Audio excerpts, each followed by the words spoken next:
اللہ تبارک و تعالیٰ کا فرمان اعوذ باللہ من الشیطان الرجیم بسم اللہ الرحمن الرحیم ایاک نعبد و ایاک نستعین،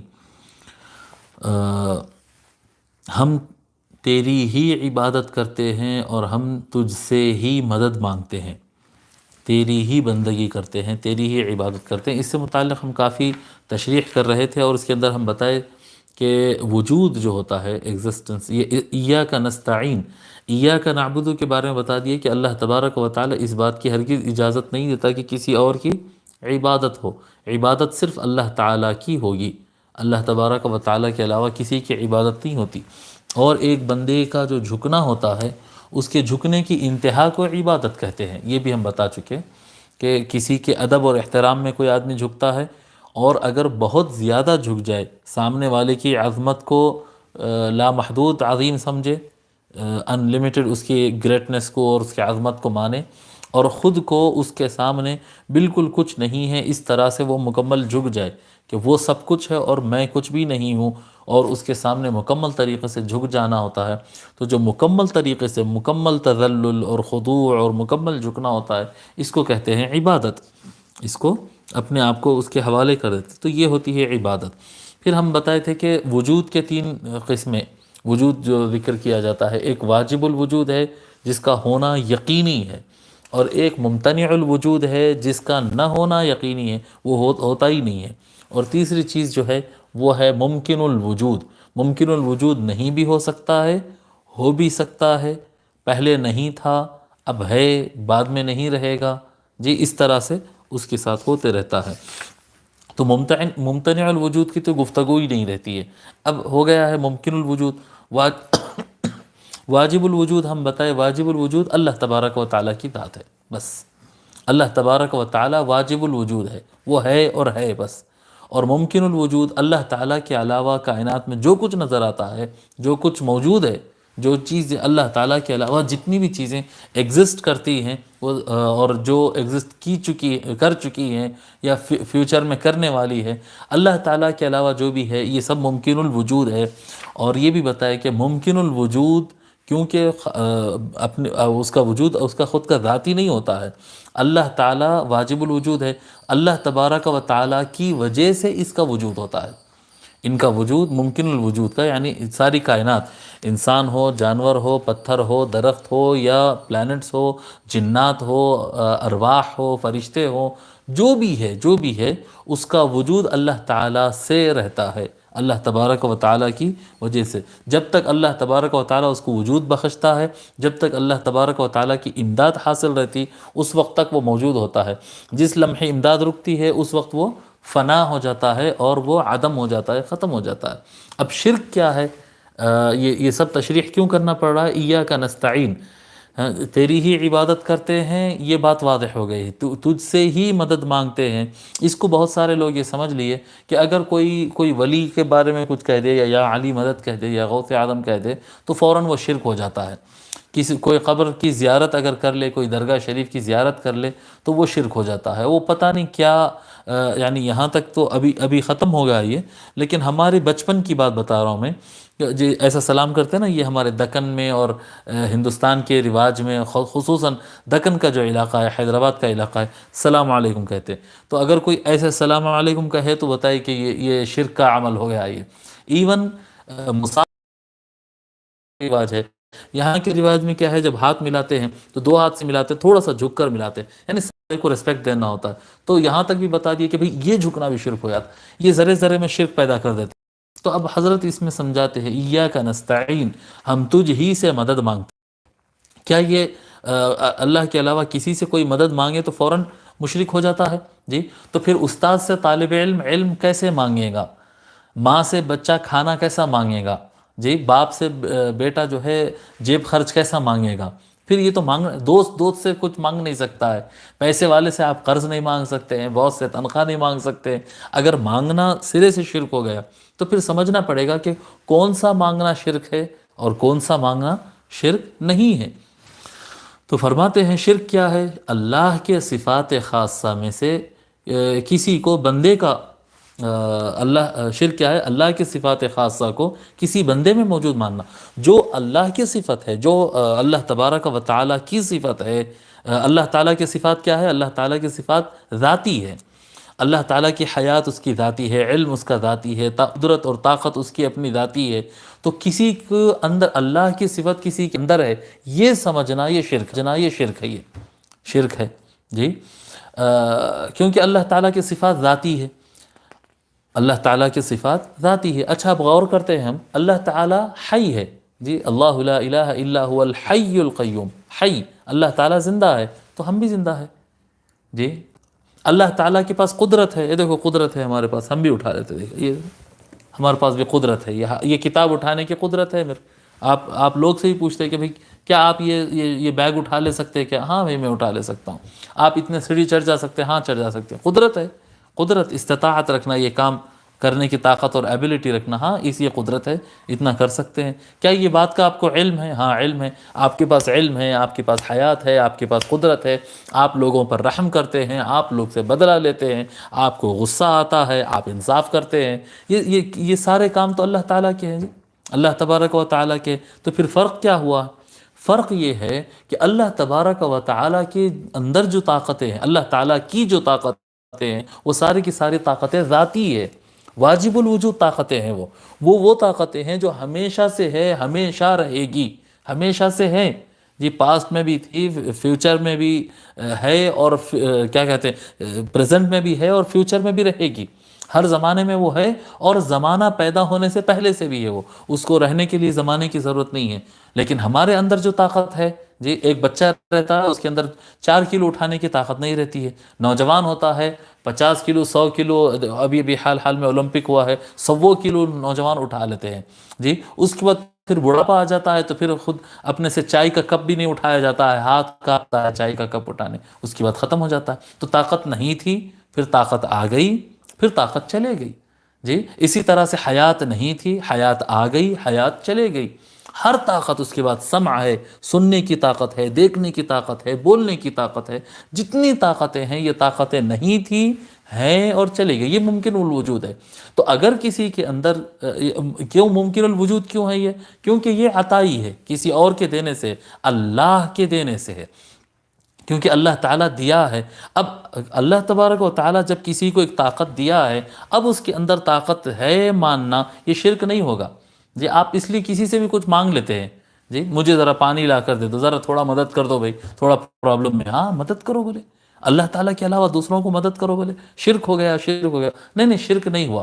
اللہ تعالیٰ کے علاوہ دوسرے کو مدد کرو اس لیے کہہ رہے ہیں کیونکہ ماننا ہمارا یہ ہے کہ پریزنٹ اس وقت اللہ تبارک و تعالیٰ نے اس کو اتنی طاقت دیا ہے کہ یہ دوسروں کی مدد کر سکتا ہے جی،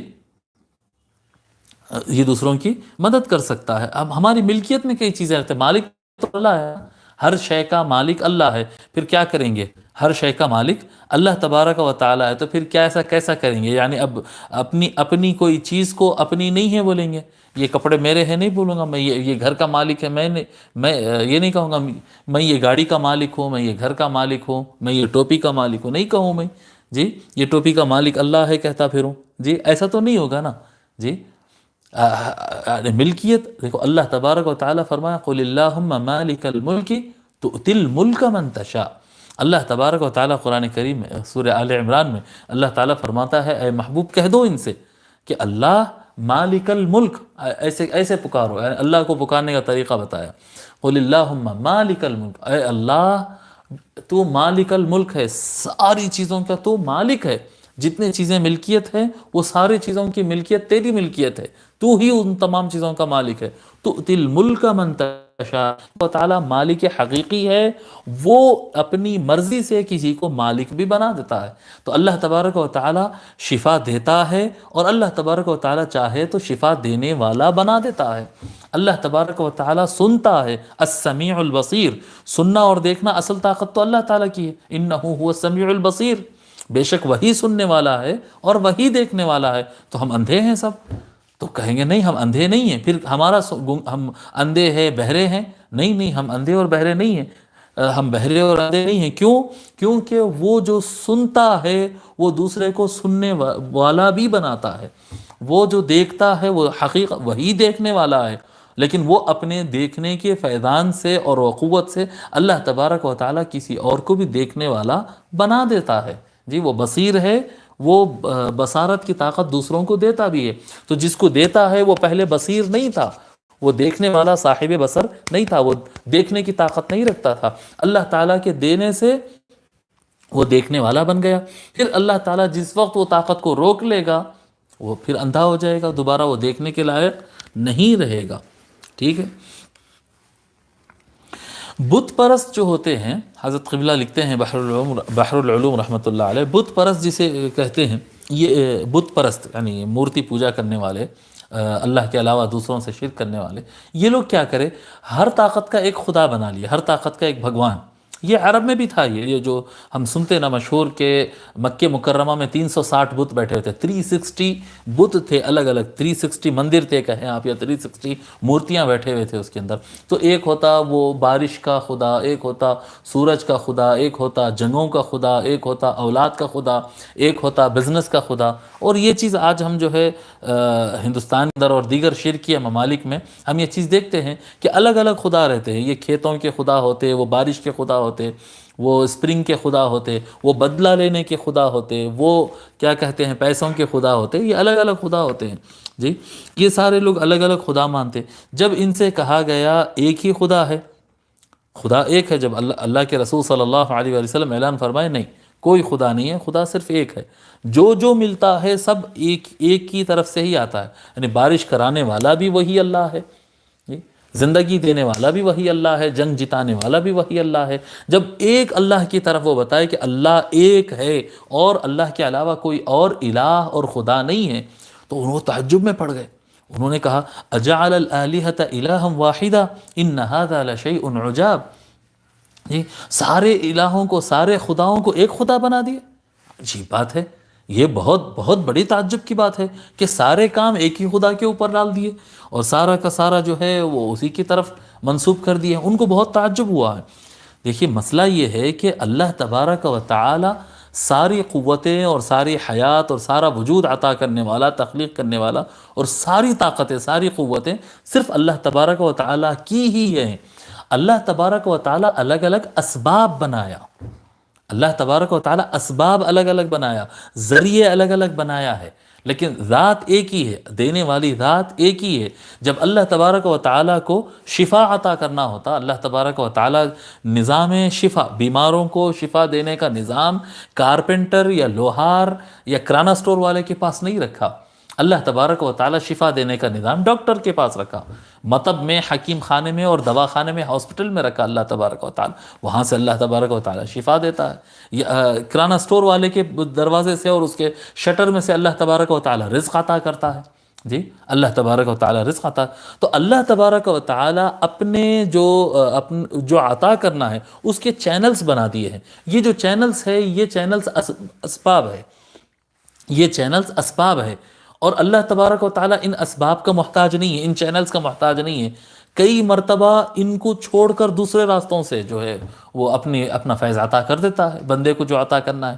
جی بندے کو جو عطا کرنا ہے، دیکھیے اب اللہ تبارک و تعالی موت، حیات بھی اللہ دیتا ہے، موت بھی اللہ دیتا ہے۔ جب موت دینے کی بات ہے ایک سمجھانے کے لیے، فار ایگزامپل اسباب میں کیا ہے، موت کے سبب کیا ہے؟ صاحب موت کے اسباب ہے ایکسیڈنٹ ہو جانا، موت کا ٹکر ہو کے مر جانا، موت کا سبب ہے ہارٹ اٹیک ہو جانا، موت کا سبب ہے برین ہیمریج ہو جانا، جی دماغ پر اس کا اثر ہو جانا، موت کا سبب ہے بہت زیادہ بوڑھا ہو جانا اور کمزور ہو کر ختم ہو جانا، یہ موت کے اسباب ہے۔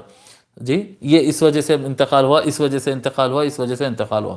ہٹا کٹا اچھا مضبوط نوجوان انتقال کر جاتا، کوئی وجہ ہی نہیں بتا سکتے۔ اب اس کے لیے وجہ ایسا بول دیتے نہیں وہ دل کی دھڑکن بند ہو گئی، ہاں اسی کو موت کہتے ہیں، سانس بند ہو گئی اسی کو موت کہتے ہیں۔ پر یہ سانس بند کیوں ہوئی؟ اس کے لنگز تو ٹھیک ٹھاک تھے، اس کا کیا کہتے ہیں بلڈ سرکولیشن تو شاندار تھا، تو ہارٹ اٹیک کیوں آیا اس کو؟ جب بہترین بلڈ سرکولیشن تھا، نوجوان مضبوط دل تھا، اچھے خاصے لنگز تھے، تو کئی کو رک گئی سانس؟ تو اللہ تبارک و تعالی اسباب رکھا ہے موت کے، لیکن اس کی قدرت ہے کہ اس سے ہٹ کر بھی کئی مرتبہ عطا کر دیتا ہے۔ اسی طرح سے اللہ تبارک و تعالی شفا کے لیے یونانی علاج رکھا ہے، ایلوپیتھی کا علاج رکھا ہے، ہومیو کا علاج رکھا ہے، کئی قسم کے علاج رکھا ہے، اور ہم کئی مرتبہ دیکھتے ہیں کہ کچھ نہیں کر کے اچھے ہو جاتے ہیں، کچھ نہیں کر کے۔ تو اللہ تبارک و تعالیٰ کو ضرورت نہیں ہے اسباب کی، مگر وہ ایک رکھا ہے، ایک نظام رکھا ہے اسباب۔ تو اسباب ظاہری بھی رکھا ہے، اسباب باطنی بھی رکھا ہے، معیشت کے اسباب، ہر چیز کے، ہر شے کا سبب رکھا ہے۔ اللہ تبارک و تعالیٰ العالم ہے، العلیم ہے، اصل علم والا اللہ تبارک و تعالیٰ ہے۔ وہ اپنے بندوں کو جہاں چاہے علم عطا کرتا ہے، لیکن علم کے لیے اسباب رکھا ہے، استاد رکھا ہے، کتاب رکھا ہے، اسکول رکھا ہے، انسٹیٹیوٹ رکھا، خانقاہ رکھا، مختلف ذرائع رکھا، مختلف ذرائع رکھا، اس کے ذریعے اللہ تبارک و تعالیٰ علم عطا کر رہا ہے، اور اس کے بغیر بھی عطا کر دیتا ہے، اس کے بغیر بھی عطا کر دیتا ہے۔ تو اسباب اللہ تبارک و تعالیٰ معطی حقیقی ہے، اور کسی کو کوئی چیز عطا کرنے کے لیے اللہ تبارک و تعالیٰ نے ایک اسباب کا ایک سسٹم بنا کر رکھا ہے جی۔ اور وہ اسباب ظاہری بھی ہوتے ہیں، اسباب باطنی بھی ہوتے ہیں۔ اگر کوئی شخص ان اسباب کو، ان واسطوں کو، ان ذریعوں کو اگر مؤثر حقیقی مان لیا کہ حقیقت میں اسی کے پاس سے آ رہا ہے، اگر اس کو اصلی مان لیا ہے، حقیقی مان لیا ہے، تو یہ شرک ہو جاتا ہے۔ استاد کے پاس علم ہے اور استاد سے علم حاصل کرتے ہیں، استاد کے پاس علم ہے، استاد سے علم ہم حاصل کرتے ہیں۔ یقیناً اگر کوئی استاد حقیقی جاننے والا نہیں ہے، کیونکہ اس لیے حقیقی جاننے والا نہیں ہے کیونکہ ایک وقت وہ بھی تھا کہ استاد بھی جاہل تھا، اس کے پاس بھی علم نہیں تھا، وہ اپنے استاد سے لے رہا تھا، اور وہ اپنے استاد سے لے رہا تھا۔ تو بولیں گے کہ پھر یہ علم آ رہا کہاں سے؟ یہ اللہ تبارک و تعالیٰ، حقیقی علم اللہ تعالیٰ کی طرف سے آتا ہے جی۔ اور یہ جتنے اساتذہ کے پاس علم ہے اور جتنے کتابوں کے اندر علوم موجود ہے، یہ سارا کچھ جو ہے، یہ سارا کچھ عارضی ہے، وجود بالعرض ہے اس کا، یہ سب حقیقت میں اللہ تعالیٰ کے پاس سے ہے، اور عارضی طور پر یہاں پر اللہ تبارک و تعالیٰ کے رکھنے سے یہاں پر رکھا گیا۔ شفا عارضی طور پر جو ہے ڈاکٹر کے اور دوائی کی شیشی کے اندر اور وہ گولی اور ٹیبلٹ اور سرپ کے اندر اللہ تبارک و تعالیٰ شفا رکھ دیا، وہ سرپ کے اندر، وہ حلوے کے ڈبے میں اور وہ کیپسول کے اندر اللہ تبارک و تعالیٰ شفا رکھ دیا۔ اور یہ دوا میں بڑی زبردست شفا ہے صاحب، وہ گولی کھائیے آپ، آنن فانن آپ کی تکلیف دور ہو جائیں گی۔ تو یہ گولی کو آپ اب شرک کر رہے ہیں؟ نہیں، شرک نہیں کر رہے ہیں۔ اللہ تبارک و تعالیٰ نے اس کے اندر، یہ سرپ کے اندر، اور یہ ٹیبلٹ کے اندر، اور یہ حلوے کے اندر اللہ تبارک و تعالیٰ نے شفا رکھا ہے، تو اس کو سبب بنایا۔ شفا اس میں ہے، اللہ تعالیٰ کے رکھنے سے ہے۔ شافی حقیقی اللہ تعالیٰ ہے، اور شافی بالعرض یہ چیز ہے، یہ دوا ہے جس کے اندر پہلے شفا نہیں تھی، جب دوا بن گئی تو اس کے اندر شفا آ گئی، جب یہ اس کی ڈیٹ ایکسپائر ہو جائے گی تو پھر اس کے اندر سے شفا ختم ہو جائے گی۔ کوئی سرپ، کوئی دوا آپ کے پاس اگر اس کی ڈیٹ ایکسپائر ہو جائے تو یہ اس کے اندر شفا ہے بلکہ نہیں پیتے آپ بولتے کہ نہیں اس کے اندر شفا تھی، اب شفا نہیں ہے، اب ایکسپائر ہونے کے بعد پیے تو اب ایک نئی بیماری پیدا ہوتی، پھر اس سے احتیاط کرنا چاہیے، ٹھیک ہے۔ اب جب یہ پتہ چل گیا ہے کہ کیا کہتے ہیں، اسباب کے اندر، اسباب یہ جو ذریعے ہے، تخلیق، ایون تخلیق پیدا کرتے کون بھائی؟ آپ کسی سے بھی پوچھئے کون پیدا کرے؟ ماں باپ پیدا کرے بھائی، اور کون پیدا کرے؟ تو حقیقی پیدا کرنے والے ماں باپ نہیں، حقیقی پیدا کرنے والا اللہ تعالیٰ ہے۔ عارضی طور پر اللہ تبارک و تعالیٰ نے ان کے اندر یہ صلاحیت رکھی ہے، کیا کہتے ہیں، تخلیق کی وجہ اور تخلیق کرنے والے، پیدا کرنے والے ماں باپ ہے دکھنے کے اعتبار سے، لیکن حقیقت میں اللہ تبارک و تعالیٰ۔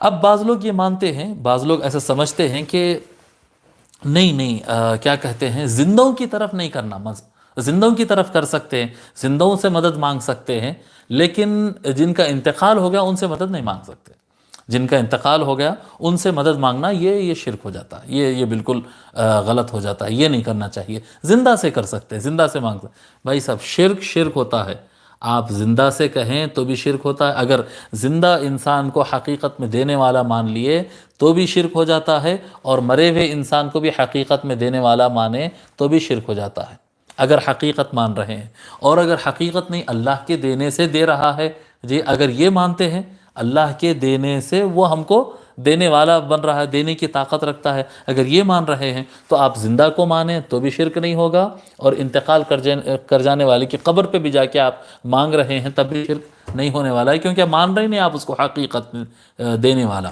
حقیقت میں دینے والا ہم اس کو نہیں مان رہے ہیں، بلکہ کیا کہتے ہیں، کئی مرتبہ کیا کہتے ہیں، لکڑی سے ہم استفادہ کرتے ہیں، اور اس میں سے جو ہے وہ طاقت حاصل کرتے ہیں، دوا حاصل کرتے ہیں، تو کیا لکڑی زندہ ہے کیا؟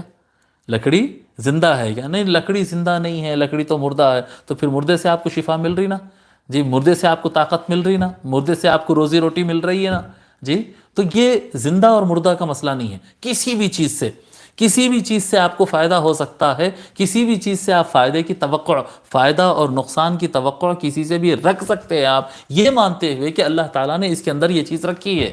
اگر اس کے اندر حقیقت میں مان لیے تو وہ شرک ہو جاتا ہے، ورنہ شرک نہیں ہوتا.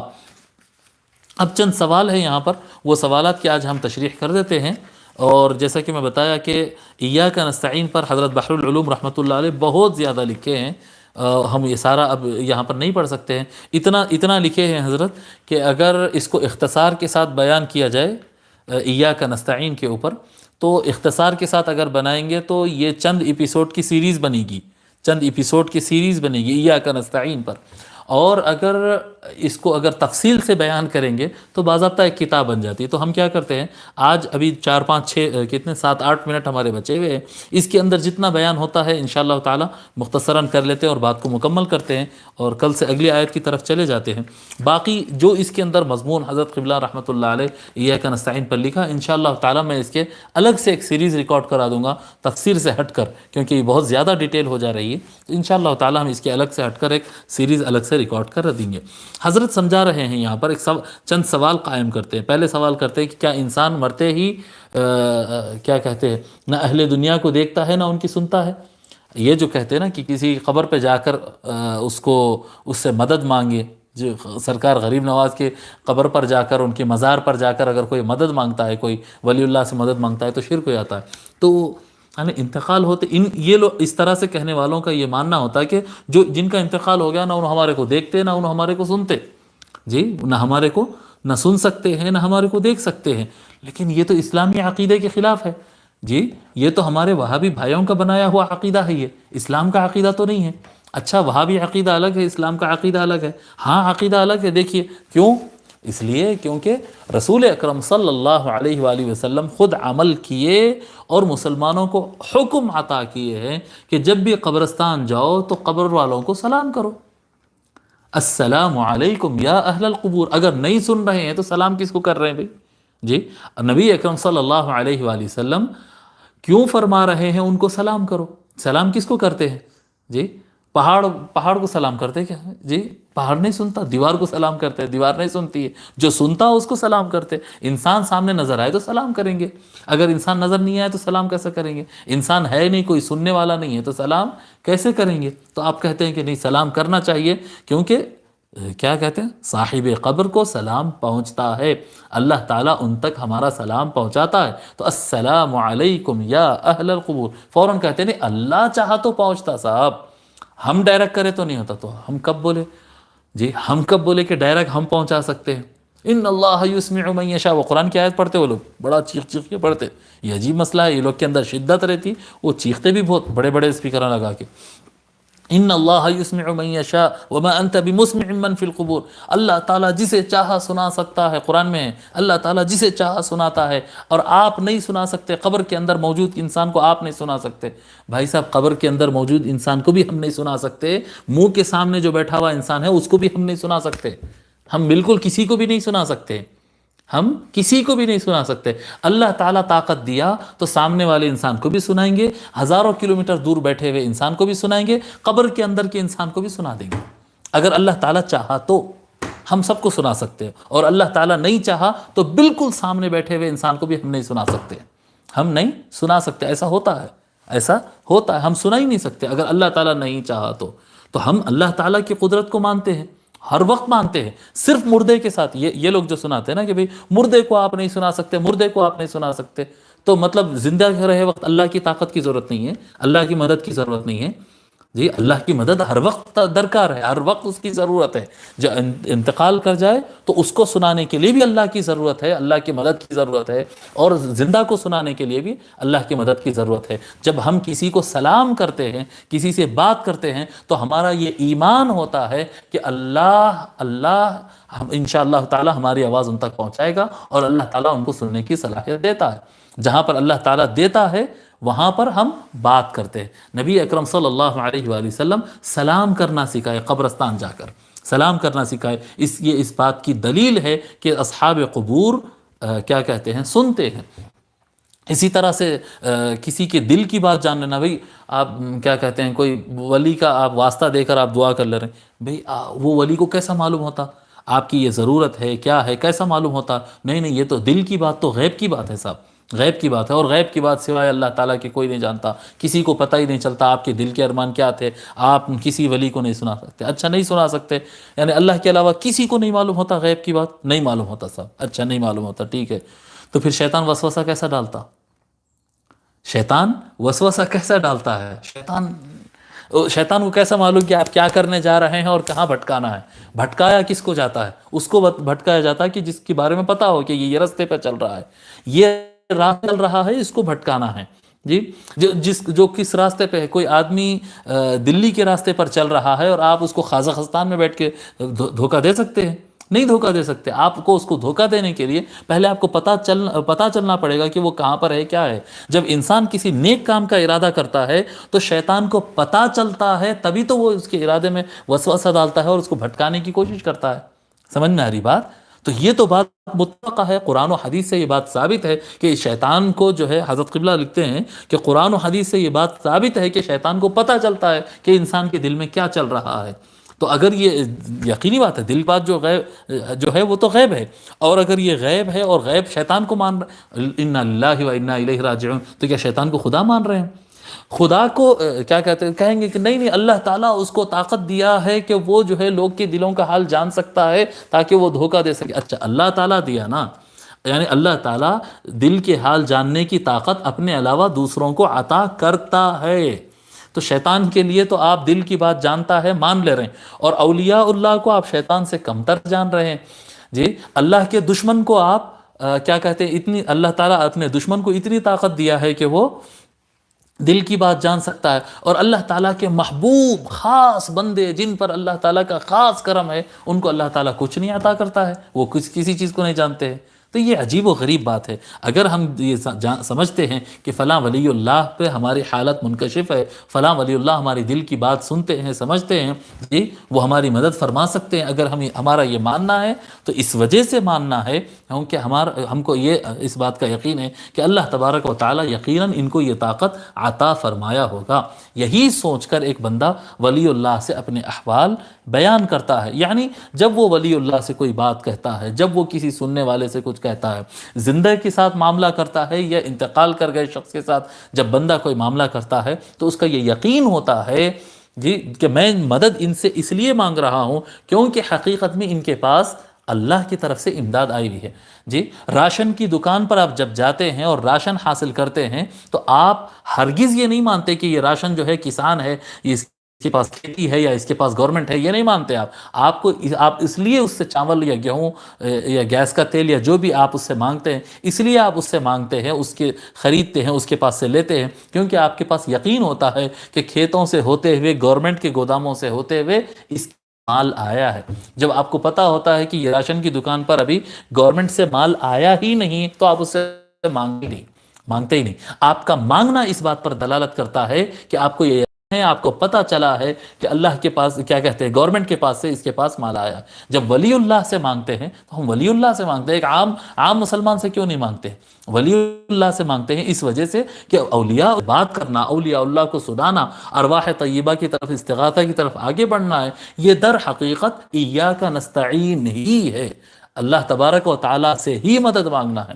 جی، اللہ تعالیٰ کے علاوہ کوئی اور طاقت ان کو دینے والا نہیں ہے۔ جی، ان سے مانگنا اللہ سے ہی مانگنا ہے بس، اور اس کی گنجائش قرآن و حدیث میں بہت زیادہ ہے۔ استعانت میں تجھ ہی سے مدد مانگتے ہیں اسباب کے ذریعے، عبادت راست ہے۔ اللہ تبارک و تعالیٰ نے یہ سسٹم رکھا ہے، اور اللہ تبارک و تعالیٰ نے اپنے نبی اکرم صلی اللہ علیہ وآلہ وسلم نے یہ عمل کر کے دکھا دیا ہے۔ نبی اکرم صلی اللہ علیہ وسلم عمل کر کے دکھا دیا، عبادت صرف اللہ سے ہوگی اور استعانت اللہ سے ہی ہوتی ہے، اس کے اسباب اور چینلز بنے ہوئے، اس کے اسباب اور چینلز بنے ہوئے، اور اسباب اور چینلز اختیار کرنے کا حکم دیے آقا صلی اللہ علیہ وآلہ وسلم، اور اللہ تبارک و تعالیٰ